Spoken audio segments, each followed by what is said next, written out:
Hello नमस्कार, मी ऐश्वर्या तुमचं माझ्या यूट्यूब चॅनलवरती आजच्या एका नवीन व्हिडिओमध्ये तुमच्या सर्वांचं मी मनपूर्वक स्वागत करते. स्वामी तुमच्या सर्व इच्छा पूर्ण करो हीच मी स्वामीकडे देवाकडे प्रार्थना करते. आणि आजच्या या नवीन व्हिडिओला परत पुन्हा एकदा सुरुवात करते. सर्वप्रथम सर्वांना श्री स्वामी समर्थ.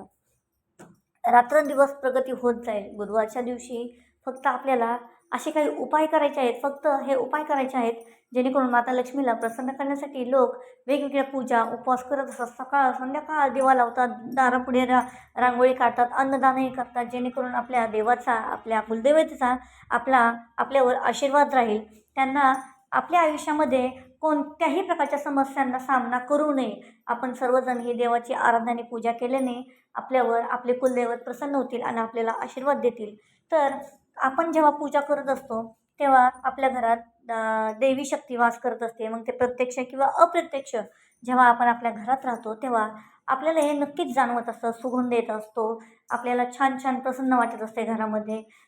नक्कीच नवीन काहीतरी कितीतरी वेळा आपल्याला असं जाणवतं की अनेक वेळा असं घडतं की आपल्या घरात देवी शक्ती आहे, देवीचा वास आहे असं आपल्याला जाणवतं. पण काही आपल्या चुकांमुळे, आपल्या या वाईट कर्मांमुळे ते परत जाते आणि त्यामुळे आपल्याला अनेकदा आपण चूक करतो आणि त्याचा आदर करत नाही. असे म्हणतात की माता लक्ष्मी तिथेच राहते जिथे स्वच्छता, चिडचिड, भांडणं, क्लेश, कलह असतात. अशा ठिकाणीच माता लक्ष्मी राहत असते. अनेक लोक आहेत त्यांच्या घरी देवी राहत असते, पण त्यांच्या घरी कशाचीच कमी नसते. धन दौलत, जमीन प्रॉपर्टी जुमला, म्हणजेच जमीन जुमला, पण त्यांना ते कळत नसतं की नेमकं आपण काय करतोय काय नाही. त्याची जाणीव नसते त्या लोकांना. ते स्वतःचाच ती अपमान करून घेतात. ती स्वतःच तिचा अपमान करून घेतात आणि तिला परत पाठवून देतात. म्हणजेच आपण माता लक्ष्मीची स्वतःच आपण अपमान करतो आणि तिला आपण घरातून पाठवून देतो. मग गुरुवारच्या दिवशी आपल्याला कोणते उपाय करायचे आहेत?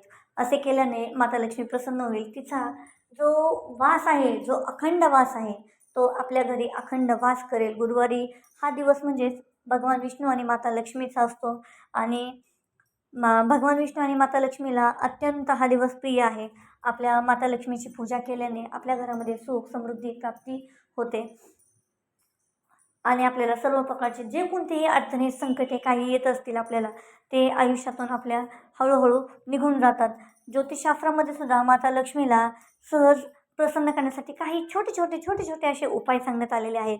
कारण माता लक्ष्मीला ह्या छोट्या उपायांनी जर आपण प्रसन्न केलं तर माता लक्ष्मी आपल्या घरी नक्कीच नांदेल. यासाठी आपल्याला हे उपाय करायचे आहेत. ते उपाय कोणते मी तुम्हाला ते सांगणार आहे. गुरुवारच्या दिवशी आपल्याला भगवान विष्णू आणि माता लक्ष्मीची पूजा करायची आहे. त्यासाठी बुधवारी आपल्याला पूर्ण घरे स्वच्छ करून हळद, खडे मीठ, थोडेसे गोमूत्र टाकून फरशी पुसून घ्यायची आहे. गुरुवारच्या दिवशी मात्र फरशी पुसू नये. असं म्हणतात की हा दिवस गुरूंचा असतो आणि या दिवशी फरशी पुसण्याला सक्त मनाई आहे. म्हणजेच गुरुवारच्या दिवशी आपल्याला फरशी पुसायची नाही आहे. कारण फरशी पुसावी लागली तर त्याच्यामध्ये मीठ अजिबात घालू नये. लक्ष्मी देवीला प्रसन्न करण्यासाठी प्रथम लक्ष्मीची पूजा केली जाते आणि त्यानंतर लक्ष्मी श्री सूक्त पठण केलं जातं.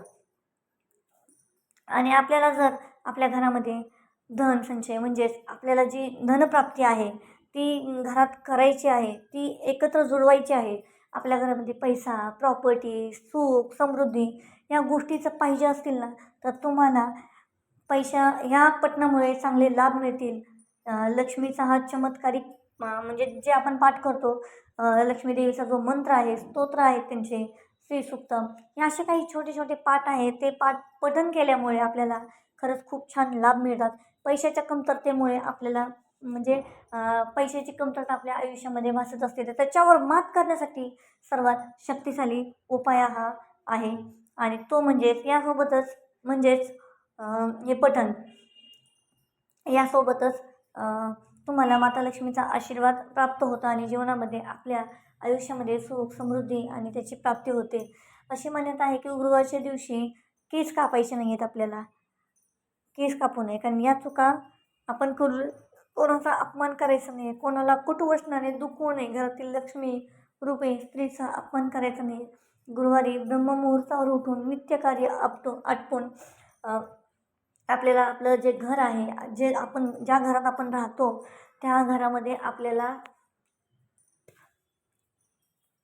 ते घर आपल्याला पहिल्यांदा अंघोळ करायची आहे. सकाळी उठून ब्रह्ममुहूर्तावर अंघोळ करायची आहे. अंघोळ झाल्यानंतर पहिल्यांदा माता लक्ष्मीला जो आपण झाडू घेतो झाडण्यासाठी, त्या लक्ष्मीला नमन करायचं आहे आणि आपण घर स्वच्छ झाडून काढायचं आहे. त्याच्यानंतर नित्यनियमाने आपण देवाची जी पूजा करतो ती नित्यनियमाने आपल्याला देवाची पूजा करायची आहे. घर स्वच्छ करायचं आहे आणि त्याच्यानंतर आपल्याला उंबरठ्यावर जो आपल्या घराचा उंबरठा असतो त्याच्यावर आपल्याला हळदीचं लेपन करायचं आहे आणि माता विष्णू आणि माता लक्ष्मीची पूजा करायची आहे. तर उपाय कोणते त्याच्यानंतर ते पण तुम्हाला सांगते. तर गुरुवारच्या दिवशी स्नान करून एक हळकुंड आपल्याला आपला जो रुमाल असतो पिवळ्या कलरचा रुमाल त्या रुमालामध्ये ठेवायचा आहे. हळदीने रंगवलेले तांदूळ आणि एक सुपारी त्याच रुमालामध्ये ठेवायची आहे. म्हणजेच आपल्याला त्या रुमालामध्ये हळदीनं रंगवलेले तांदूळ म्हणजे पिवळं जी आपली हळद असते ती तांदूळ आणि नारळाला आणि एका सुपारीला लावायची आहे हळद आणि ती एका रुमालामध्ये बांधून ठेवायची आहे. हळदीने रंगवलेला 1 रुपया त्यामध्ये ठेवून त्याची पूजा करायची आहे.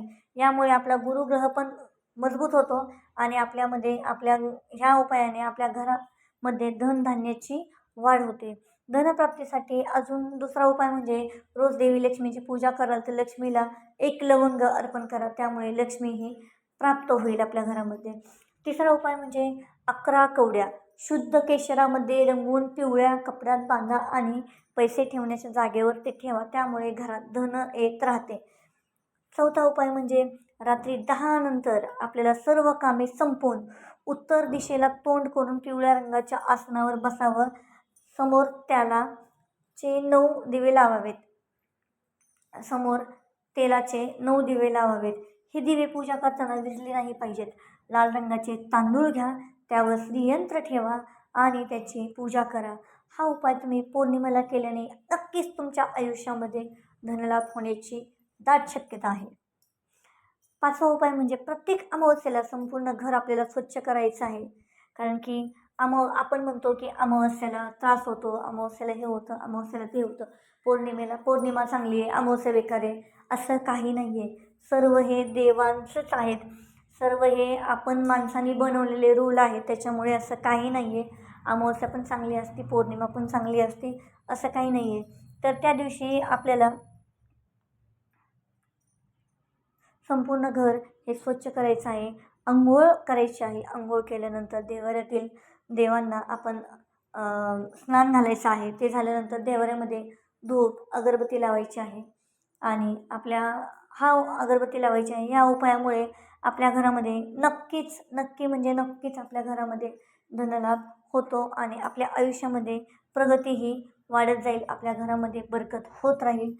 6वा उपाय म्हणजे सुख समृद्धीसाठी गुरुवारी आपल्याला लक्ष्मी देवीच्या पूजेमध्ये कमळ किंवा गुलाबाचं फूल अर्पण करायचं आहे. कारण ही फुले माता लक्ष्मीला खूप म्हणजे खूप प्रिय आहेत. आणि तुम्हाला तर माहीतच असेल की माता लक्ष्मी हे कमळावर म्हणजे आसन ग्रहण केलेलं आहे, म्हणजेच बसलेली आहे. माता लक्ष्मी स्वतः कमळाच्या फुलावर विराजमान आहे. गुरुवारी लक्ष्मीची पूजा करताना हातात कमळ किंवा गुलाबाचे फूल ठेवा आणि लक्ष्मीच्या चरणी अर्पण करा. असे केल्याने घरामध्ये सुख समृद्धी नांदेल आणि प्रगतीचा मार्ग हा सुखाने तयार होईल असं मानलं जातं. तर 7वा उपाय म्हणजे असा आहे, लक्ष्मीची पूजा आपण जेव्हा करत असतो ना तेव्हा हे लक्षात ठेवायचं आहे. प्रथम सर्वात पहिल्यांदा आपल्याला हे लक्षात आहे की तुम्ही 4 कापूर आणि 2 लवंग घ्यायचे आहेत. यानंतर 4ही कापूर जाळून त्यावर लवंग टाकून माता लक्ष्मीची आरती करायची आहे.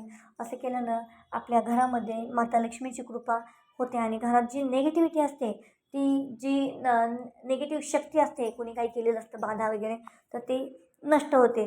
देवी लक्ष्मीला प्रसन्न करण्यासाठी हा एक सर्वात सोपा उपाय म्हणून मानला जातो असं सांगितलं आहे. 8वा उपाय म्हणजे देवी लक्ष्मीचा आशीर्वाद मिळवण्यासाठी लक्ष्मीची पूजा करताना सौभाग्याच्या वस्तू सोबत ठेवाव्यात. म्हणजेच ते विवाहित महिलांना द्यावेत. सौभाग्याच्या वस्तू आपल्याला सोबत ठेवायच्यात आणि मग ते जी लग्न झालेल्या विवाहित महिला आहेत, त्या स्त्री आहेत, त्यांना द्यायचं आहे. असे केल्याने आपले सौभाग्य वाढते, आरोग्य लाभते असं मानलं जातं.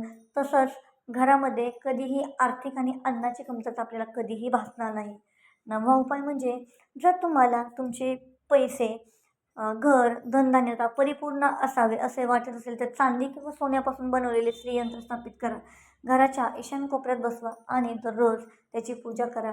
हा उपाय केल्याने पैशाचा मार्ग हा तुमचा नक्कीच मोकळा होईल. आणि लाख प्रयत्न 10वा उपाय म्हणजे लाख प्रयत्न करूनही जर तुम्ही पैसे गोळा करू शकत नसाल तर माता लक्ष्मीचा आशीर्वाद मिळवण्यासाठी तुम्ही गुंजाचे बीज एका लाल कपड्यात बांधून तिजोरीमध्ये ठेवा. 11वा उपाय, बुधवारी कोणालाही कर्ज देऊ नये. या दिवशी दिलेले कर्ज लवकर येत नाही. खर्च देण्याप्रमाणे घेण्यासाठी देखील दिवसाची काळजी घ्या आणि मंगळवारी कर्ज घेऊ नका. परंतु या दिवशी लोकांकडून घेतलेले पैसे परत केले पाहिजेत. 12वा उपाय म्हणजे दर अमावस्येला रात्री घराच्या ईशान्येला गाईच्या तुपाचा दिवा लावावा. तसेच कापसाच्या वातीऐवजी लाल सुती धागा वापरावा. तसेच तुपात थोडे कुंकू टाकावे. असा दिवा लावल्याने घरात जनाची ही आवक वाढत राहते आणि माता लक्ष्मीची कृपा आशीर्वाद आपल्या आयुष्यावर होत असतो.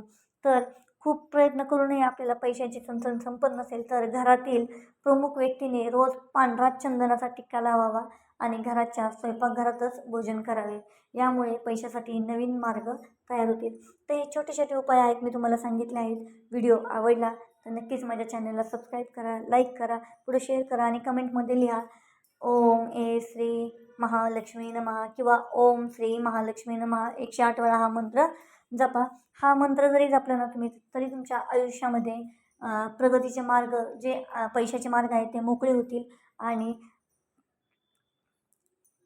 आपल्या दुकान ऑफिसमध्ये गाईच्या पुढे उभे राहून बासरी वाजवणाऱ्या मोहक कृष्णाची जर तुम्ही फोटो लावला तर उधारी लवकर वसूल होते असं म्हणलं जातं. तर नक्कीच व्हिडिओ आवडला तर चॅनलला सबस्क्राईब करा, लाईक करा, पुढे शेअर करा.